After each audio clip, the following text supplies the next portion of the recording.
დღეს მოგიყვებით აფხაზეთის ჯანდაცვის სამინისტროს კიდევ ერთ მნიშვნელოვან პროგრამაზე, როგორიცაა საზღვარგარეთ მკურნალობის თანადაფინანსება.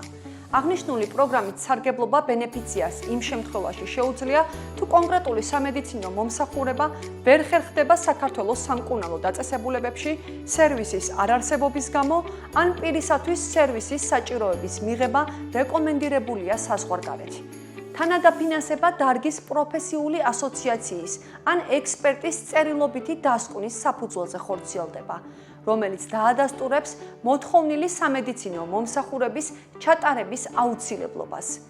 საზღვარგარეთ პაციენტის მიერ შერჩეულ კლინიკაში. პროგრამაზე განაცხადის შევსება შესაძლებელია სამინისტროში ან სამინისტროს ტერიტორიულ ორგანოებში. დეტალური ინფორმაცია პროგრამის და საჭირო დოკუმენტაციის შესახებ იხილეთ როგორც სამინისტროს ოფიციალურ ვებგვერდზე, ასევე Facebook გვერდზე.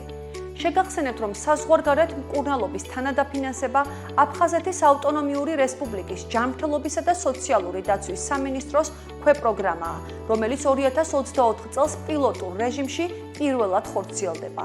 პროექტის მიზანია აფხაზეთის ოკუპირებული ტერიტორიებიდან დევნილთა საზღვარგარეთ მკურნალობაზე ფინანსური უზრუნველყოფის ხელშეწყობა.